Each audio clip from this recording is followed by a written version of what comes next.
Biafran Chief of Staff Ngozi Orabueze cry out, calling on Finland to release Simon Ekpa. She stated that Finland has failed Biafrans. She criticizes Finland for detaining Simon Ekpa, the Biafran Prime Minister, for nearly 90 days without formal charges or indictment.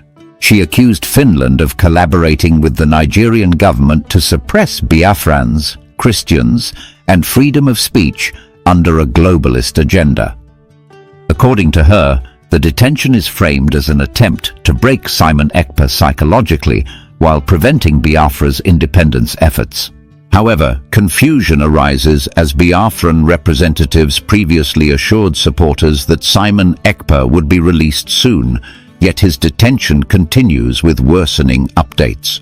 Ngozi Orabueze alleged that there is no rule of law, only government self-interest, as Simon Ekpa has not been taken to court or given due legal process. She accused Finland of violating human rights by isolating Simon Ekpa and restricting innocent Biafrans by placing them on a terrorist watch list without due process. She blamed the Nigerian government for orchestrating Simon Ekpa's detention through diplomatic influence, aiming to disrupt Biafra's independence movement. Despite Simon Ekpa's arrest, Biafran supporters proceeded with their planned independence declaration on the 29th of November 2024. The Nigerian government is accused of killing Biafrans and other citizens, while the international community, including Finland and Norway, allegedly supports or ignores these actions. She, however, urged Biafrans to keep resisting, praying, and exposing the alleged oppression by Nigeria, Finland, and their allies. I want to tell you a story that has touched my heart and made me question what we think we know about freedom, justice, and the power that some governments hold over people's lives. This is the story of Simon Ekpa, the Biafran Prime Minister, and Ngozi Orabueze, the Biafran Chief of Staff, a story that is not only about politics, but also about a struggle for self-determination, dignity, and the right to be heard. I want to share with you what has been happening recently in a way that feels personal and honest, as if we were sitting together and talking about something very important. It all began when I first heard that Simon Ekpa had been detained by the Finnish government. I was shocked to learn that a man who many consider a beacon of hope for the Biafran people was being held in isolation for nearly 90 days, without any formal charges or the benefit of a fair trial. 90 days is not just a number, it is a long stretch of time during which a person is kept away from their family, their supporters, and everything that gives them strength. For a leader who had not been accused of any crime, this detention seemed to defy every principle of justice and fairness that we hold dear. In the midst of all this, Ngozi Orabueze, the Chief of Staff for the Biafran movement, emerged as a powerful and unyielding voice. With passion in her tone, she cried out, "Give us Simon Ekpa! Finland has failed us!" Her words were not merely slogans, they were a heartfelt plea from someone who believes that the very soul of the Biafran struggle was being attacked. According to her, Finland's actions were not just a legal misstep, they were part of a deliberate attempt to suppress the Biafran movement and to stifle the voices of those who long for freedom. Ngozi Orabueze explained that the Finnish government had held Simon Ekpa for almost 90 days without bringing any formal charges against him. There was no indictment, no court process, nothing to justify keeping such an important leader in isolation. To her, this was not an accidental oversight, but a calculated measure designed to break his spirit, to weaken his resolve, and to ultimately disrupt the fight for Biafra's independence. What made this situation even more perplexing was that not long before these events unfolded, representatives from the Biafran movement had assured their supporters that Simon Ekpa would be released soon. The promise of freedom, of justice, seemed to vanish into thin air as his detention continued, and the updates only grew bleaker. Listening to her, I couldn't help but feel the weight of her words. It seemed that every day that passed without a clear legal explanation for his detention was another day in which the rights of an entire people were being compromised. According to Ngozi Orabueze, Finland was not acting out of a commitment to justice, but was, in fact, a willing participant in a so-called globalist agenda. She accused the Finnish authorities of colluding with the Nigerian government, a nation with a questionable record on human rights, to suppress the voices of Biafrans, Christians, and anyone who dared to speak freely. In her view, this was not just a political maneuver. It was a betrayal of the very values that many believed Finland stood for. The deeper I delved into this story, the more I realized that it was not just about one man's detention. It was about an entire people fighting for their right to self-determination. The detention of Simon Ekpa was seen by many as an attempt to break him psychologically and to disrupt the momentum of a long-fought independence movement. The Biafran people, despite facing such severe challenges, had planned to declare their independence on November 29, 2024. Even in the midst of the turmoil, their resolve had not wavered, a powerful reminder that hope and determination can persist even when faced with overwhelming odds. I began to reflect on the broader implications of these events. How could it be that a government could hold someone in isolation for 90 days without any semblance of legal process?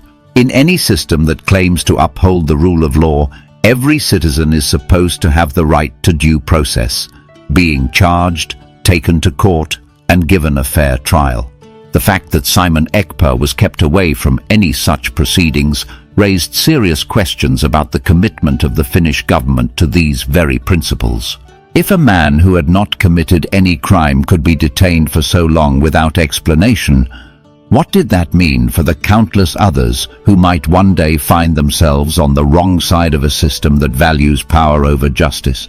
For Ngozi Orabueze, the answer was painfully clear. She believed that there was no real rule of law in play, only the self-interest of governments manipulated by hidden agendas and international alliances. In her eyes, Finland had not only failed Simon Ekpa, but had also betrayed the trust of the Biafran people. By isolating him and placing innocent Biafran supporters on a terrorist watch list without due process, she argued, Finland was violating fundamental human rights. And she did not stop there.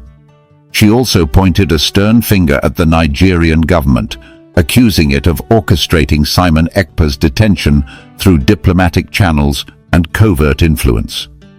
In her narrative, Nigeria was portrayed as a state that had long used force and intimidation to suppress dissent and to maintain its grip on power. As I listened to her impassioned calls for justice, I found myself drawn into a reflection on the nature of power and accountability. It was impossible not to see the parallels with other historical struggles, times when ordinary people stood up against seemingly insurmountable odds, when leaders were silenced, and when justice was sacrificed on the altar of political expediency. The story of Simon Ekpa's detention was not an isolated incident. It was a microcosm of a larger, global struggle in which the rights of the individual are all too often overridden by the ambitions of powerful governments. I recall sitting with friends one evening, discussing how it felt like we were witnessing a repeat of history, a moment when the actions of the few threatened to derail the hopes and dreams of many. We talked about the importance of standing up for justice, of not allowing the voices of the oppressed to be drowned out by the rhetoric of self-interest and control.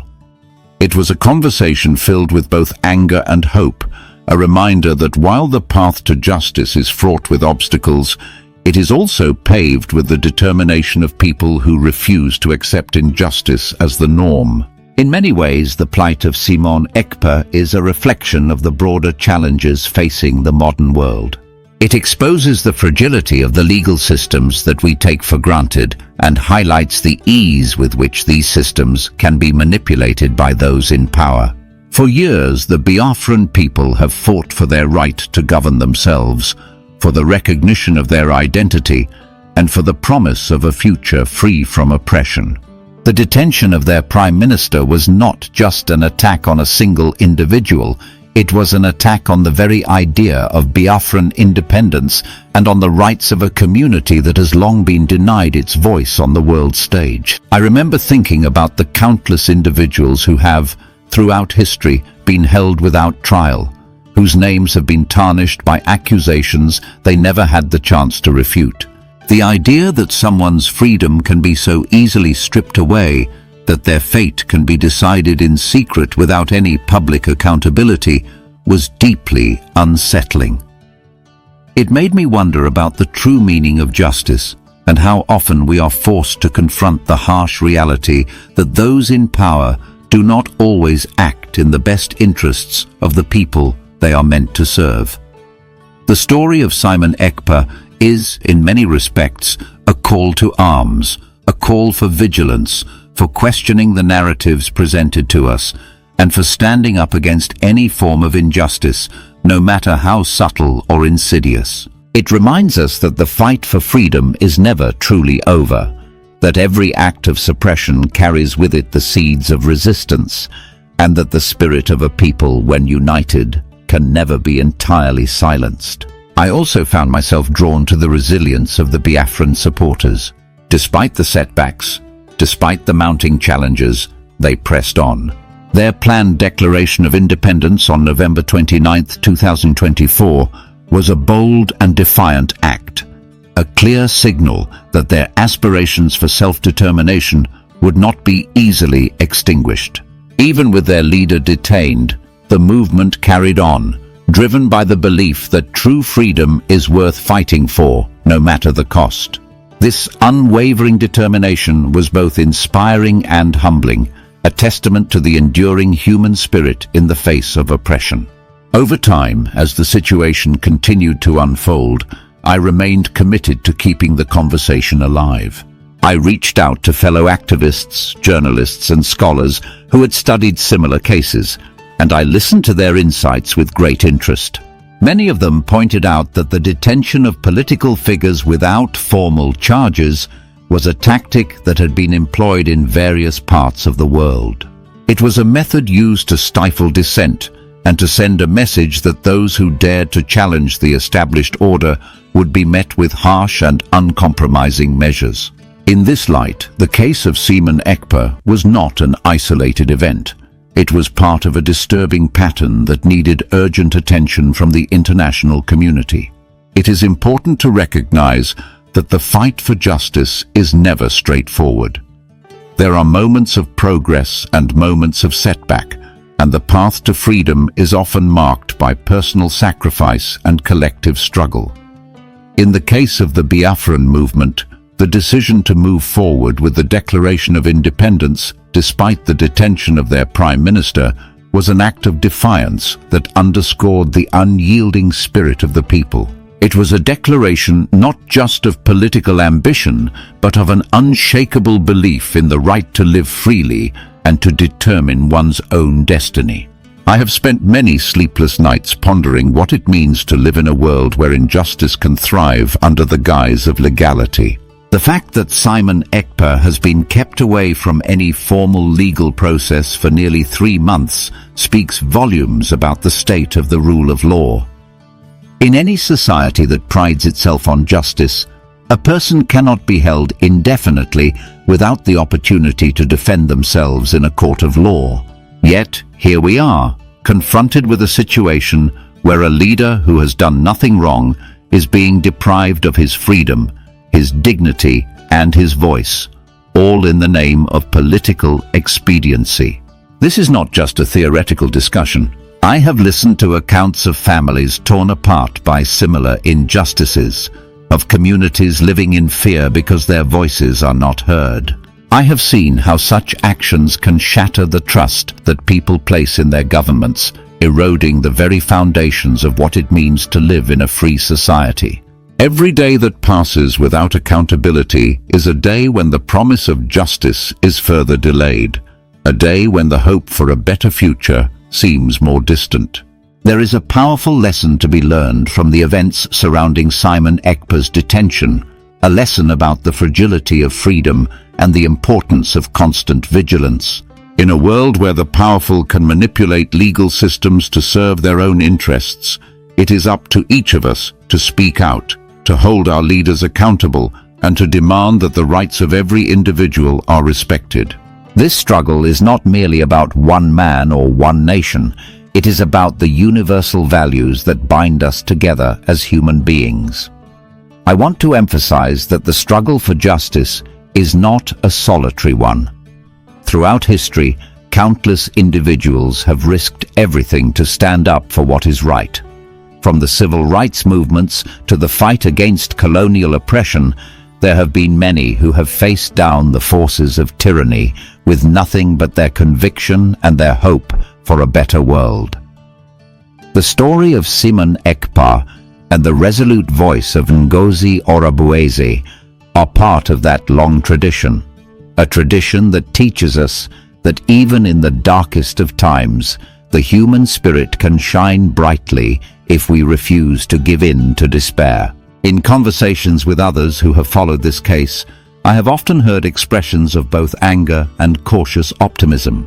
Many of us find ourselves questioning the integrity of the systems we once trusted, yet we also believe in the power of collective action to bring about change.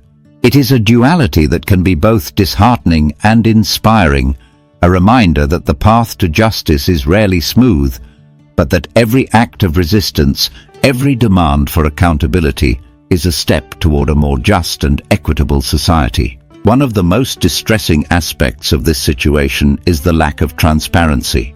In a world where information is supposed to be at our fingertips, we find ourselves in a fog of controlled narratives and obfuscation. Official statements offer little insight into the legal rationale behind Simon Ekpa's detention, and the silence from those in power only deepens the mystery. This lack of openness is not only frustrating but also dangerous. It creates an environment where injustice can flourish unchecked, and where the voices of the oppressed are easily drowned out by the noise of political maneuvering. Yet even in the midst of this uncertainty, there is a sense of hope. The resilience of the Biafran people, their willingness to press on despite immense obstacles, is a beacon of light in a darkened world.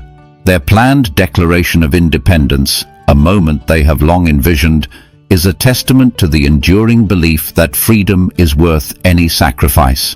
Even with their leader detained and their future hanging in the balance, they continue to rise, to fight, and to dream of a day when their rights will be fully recognized. I have also come to understand that the struggle for justice often involves engaging with uncomfortable truths about the nature of power.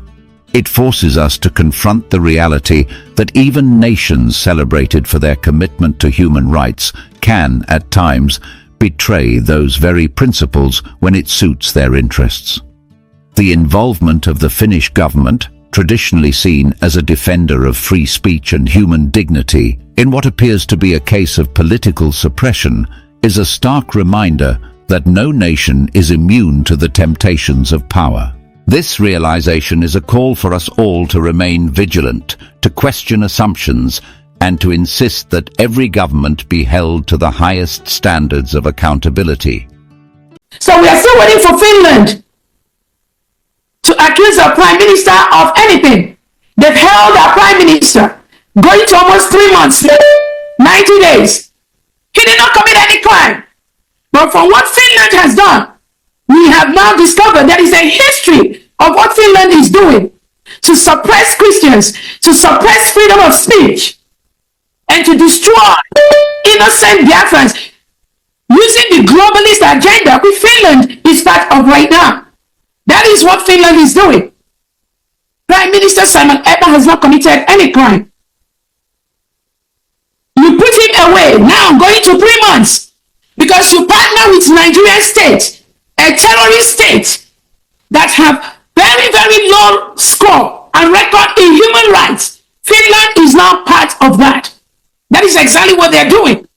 How else could one explain holding our Prime Minister for almost 90 days without indicting him yet? You isolate him. You want to break him psychologically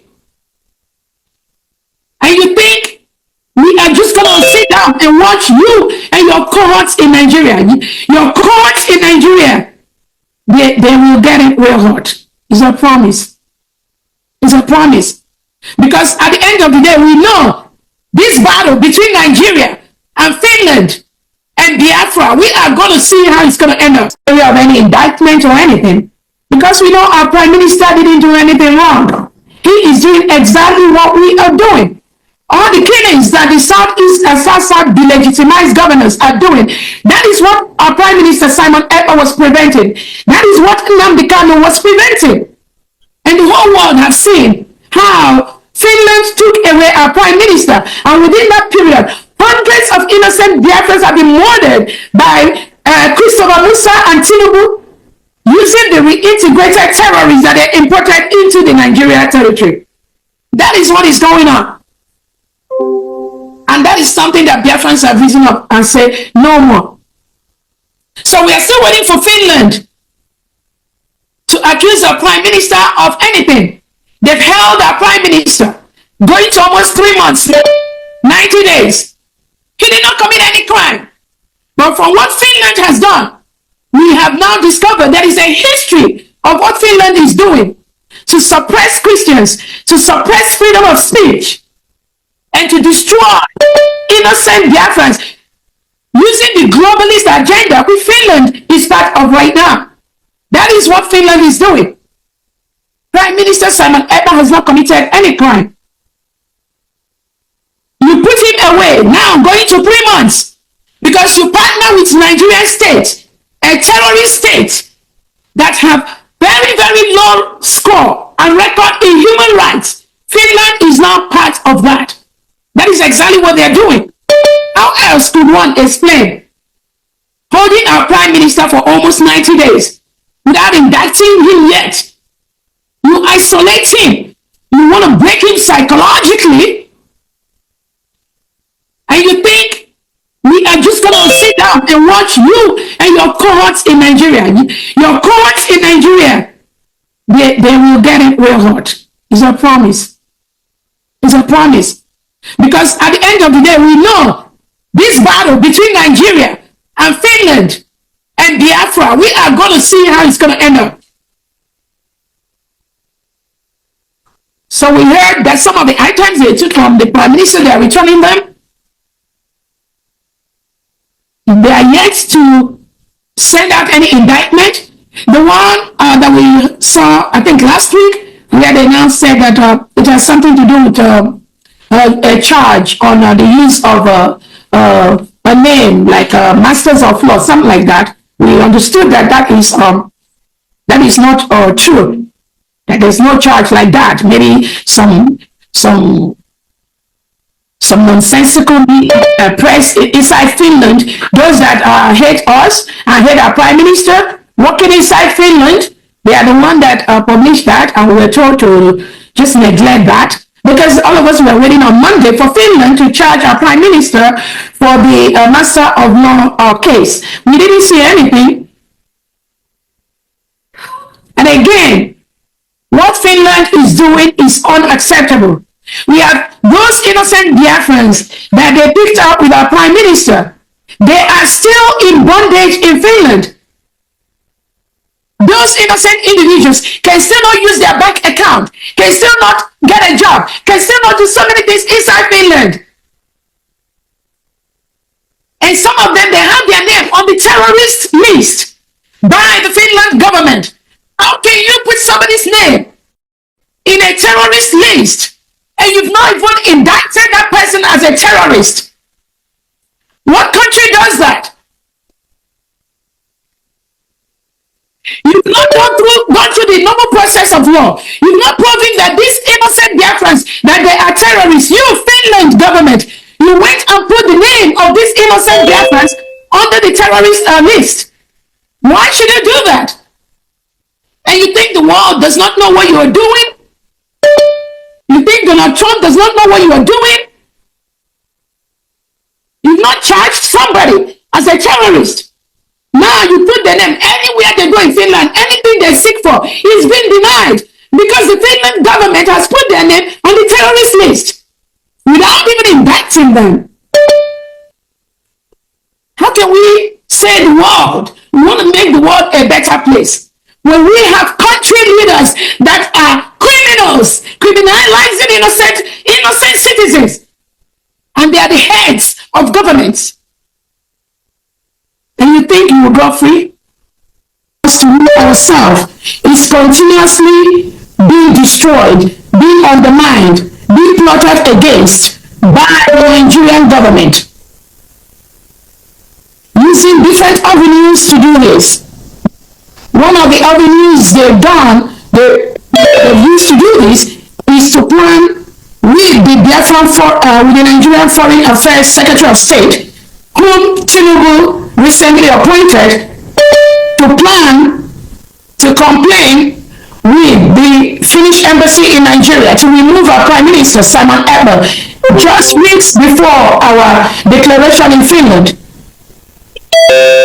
Nigeria orchestrated this. Nigeria planned this using the Foreign Affairs Secretary of State, the appointed minister. And they were able to work closely with Finland, with the Finnish authorities, to remove our Prime Minister just weeks before the declaration of our independence in Latin Finland. Their plot is, by removing our Prime Minister, we are not going to be able to declare our independence in Finland. They succeeded in removing our Prime Minister weeks before our declaration. But we Biafrans, we were resolute, and we were able to still redeclare Biafra. We did that in Finland on November 29th, 2024. Another way, the Nigerian state, who the whole world knows, the Nigerian state that have continued to subjugate Biafrans, that have continued to kill innocent citizens of Biafra, have continued to marginalize Biafrans, have continued to destroy and block our self-determination, is by sending their reintegrated terrorists into the Biafra territory to continue to kill our people, kill innocent citizens just for mentioning Biafra, just for our belief, just for fighting for our freedom. I want the world to know Nigeria is a terrorist state, and they have their tentacles spread across the world. Finland has become one of the stooges being used by the Nigerian government and Norway to suppress our rights as individuals, to suppress our freedom, to suppress our self-determination. How else could Finland keep our Prime Minister for this long while you are carrying out an investigation? We see some racist tendencies in this plot and in this plan to continue to detain a Finnish resident on the claims and on the purported crime that Nigeria state that is known for terrorism and supporting terrorism, killing Christians, mass burying individuals in all parts of Nigeria. But in Borno State, in Zamfara State, in Kaduna State, in Lagos State, in Southeast, in South-South, in Ehamufu, in Ezambo, in Onitsha, in Aba, there have been mass massacre of innocent citizens by the Nigerian state. Nobody is accounting for this. In most cases, the president makes no speech about that. The ministers working with him makes no speeches about that. The January killings of 2025, where innocent Biafrans were killed in their homes, in Biafra, in Southeast Nigeria. The Nigerian government has refused, has not said anything about that. The Southeast governors, South-South governors, none of them is talking about that. How can a people continue to keep quiet when their people are being killed and massacred daily? And Finland and Norway, you want to become part of this, you want to become part of this crime to continue to play a role in this system. That is something we will never accept. Another way they try to do this is to break the spirit of Biafrans. Just on the mere lies the Nigerian government has given them. The Nigerian state has given all these fabricated lies against us. So it's not even about Simon Ekpa, it's not even about Troy. It is about the plan, the continued plan by the Nigerian government and the ministers that work under them to continue to suppress the freedom of the Biafrans, to continue to kill us, using different avenues they have across the globe to do this. We want to bring it to the attention of the world that any foreign government that is participating in this criminality against the Biafran people or innocent citizens or the Amazonians that have the rights to self-determination, that foreign government is part of the crime.